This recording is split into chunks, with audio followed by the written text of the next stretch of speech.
College ಕತೆಗಳು ಜೊತೆಗೆ suspense, ಕೊಲೆ, ಲವ್ ಸ್ಟೋರಿ ಇದೆಲ್ಲ ಆಂಗಲ್ ನ ಟಚ್ ಮಾಡ್ಕೊಂಡು ಬಂದಿದ್ದೀರಾ ಸಿನಿಮಾದಲ್ಲಿ. ಒಂಥರ ವೀಕ್ಷಕರಿಗೆ ಫುಲ್ ಎಂಟರ್ಟೈನ್ಮೆಂಟ್ ಅಂತ ಹೇಳ್ಬೋದು. ಇದಿಷ್ಟನ್ನ ಬ್ಯಾಲೆನ್ಸ್ ಮಾಡೋದು ಎಷ್ಟು ಸವಾಲಿನ ಕೆಲಸ ಅಂತ. ರೈಟಿಂಗ್ ಅಲ್ಲಿ ಇದೆಲ್ಲ ಬೇಕು ನನಗೆ ಅಂತ ಹೇಳಿ ಆಮೇಲೆ ಬ್ಯಾಲೆನ್ಸ್ ಮಾಡಕ್ ಹೋಗ್ಲಿಲ್ಲ. ಸ್ಟಾರ್ಟ್ ಮಾಡ್ಕೊಂಡು ಹೋಗಿದ್ದು, ಈ ಸ್ಟಾರ್ಟ್ ಮಾಡ್ಕೊಂಡು ಹೋದ್ಮೇಲೆ ಈ ಕ್ಯಾರೆಕ್ಟರ್ಗೆ ಈ ವಿಷಯ ನಡಿಬೇಕು ಅಂಡ್ ಇದು ಎಮೋಷನಲಿ ಸ್ಟ್ರಾಂಗ್ ಆಗಿ ಫೀಲ್ ಆಗ್ಬೇಕು ಅಂದಾಗ ಅದ್ ಯಾವ ರೂಟ್ ಕರ್ಕೊಂಡು ಹೋಗುತ್ತೆ ಆ ರೂಟಲ್ಲಿ ಹೋಗಿದ್ದು. ಕಾಲೇಜ್ದು ಬೇಕು ಇದು ಬೇಕು ಅಂತ ಮುಂಚೆನೆ ಪ್ಲಾನ್ ಮಾಡಿದ್ದಲ್ಲ, ಅದು ಸ್ಕ್ರಿಪ್ಟ್ ಹೆಂಗ್ ಡಿಮಾಂಡ್ ಮಾಡ್ಕೊಂಡು ಹೋಯ್ತು ಹಂಗ್ ಬರ್ಕೊಂಡು ಹೋಗಿದ್ದು. ಈ ಸಿನಿಮಾ ಬಗ್ಗೆ ವೀಕ್ಷಕರಿಗೆ ಏನ್ ಹೇಳಕ್ ಇಷ್ಟಪಡ್ತೀರಾ? ಪರ್ಟಿಕ್ಯುಲರ್ ಆಗಿ ಯಾವ್ದಾದ್ರು ಒಂದ್ ವಿಷಯದ ಬಗ್ಗೆ ನಾನು ಹೇಳ್ಬೇಕು, ಕನ್ವೆ ಮಾಡ್ಬೇಕು ಅಂತ ಅಂದ್ರೆ? ಇಲ್ಲ, ಸಿನಿಮಾ ಬಗ್ಗೆ ಆಕ್ಚುಲಿ ನಾನೇನು ಹೇಳಕ್ ಇಷ್ಟಪಡಲ್ಲ. ಸಿನಿಮಾ ಬಗ್ಗೆ ನೀವು ಅವ್ರು ಥಿಯೇಟರ್ ಅಲ್ಲೇ ನೋಡ್ಲಿ. ನಾನು ಅವ್ರ ಹತ್ರ ಕೇಳ್ಕೊಳ್ಳೋದು ಒಂದೇ, ವೀಕ್ಷಕರನ್ನ ಡೈರೆಕ್ಟ್ ಆಗಿ ಕೇಳ್ಕೊಂಡ್ಬಿಡ್ತೀನಿ.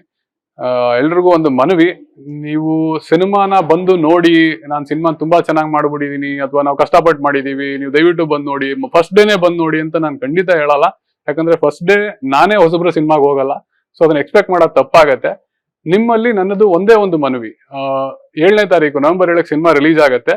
ಅವತ್ತಿಗೆ ನೀವು ಎಲ್ರಿಗೂ ಅವ್ರ ಗ್ರೂಪ್ ಅಲ್ಲಿ ಒಬ್ಬನಾದ್ರೂ ಯಾರಾದ್ರೂ ಶುಕ್ರವಾರ ಅಂದ್ರೆ ಒಂದು ಕನ್ನಡ ಸಿನಿಮಾ ನೋಡುವಂತವನು ಅಂತ ಪರಿಚಯ ಇದ್ದೇ ಇರುತ್ತೆ.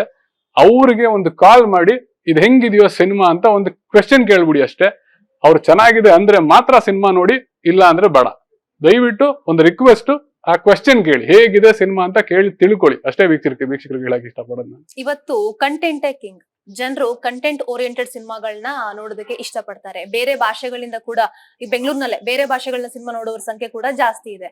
ಥಿಯೇಟರ್ ಸಮಸ್ಯೆಗಳೇನಾದ್ರೂ ಆಯ್ತಾ? ಇಲ್ಲ, ಇವಾಗ KBN ಅವರು ರಿಲೀಸ್ ಮಾಡ್ತಾ ಇರೋದು, ಸೊ ಏನು ಪ್ರಾಬ್ಲಮ್ ಆಗಿಲ್ಲ, ಆಗೋದು ಇಲ್ಲ ಅನ್ಕೊಂಡಿದೀನಿ. ಅವರು ಹ್ಯಾಂಡಲ್ ಮಾಡ್ತಾರೆ ಅಂಡ್ ಅವ್ರಿಗೂ ಸಿನಿಮಾ ಇಷ್ಟ ಆದ್ರೆ ಅವ್ರು ಅದನ್ನ ನಿಲ್ಸ್ಕೊಳಕ್ ಏನ್ ಬೇಕೆಲ್ಲ ಪ್ರಯತ್ನ ಮಾಡ್ತಾರೆ. ಸೊ ಪ್ರಾಬ್ಲಮ್ ಆ ತರ ಏನೂ ಆಗಿಲ್ಲ.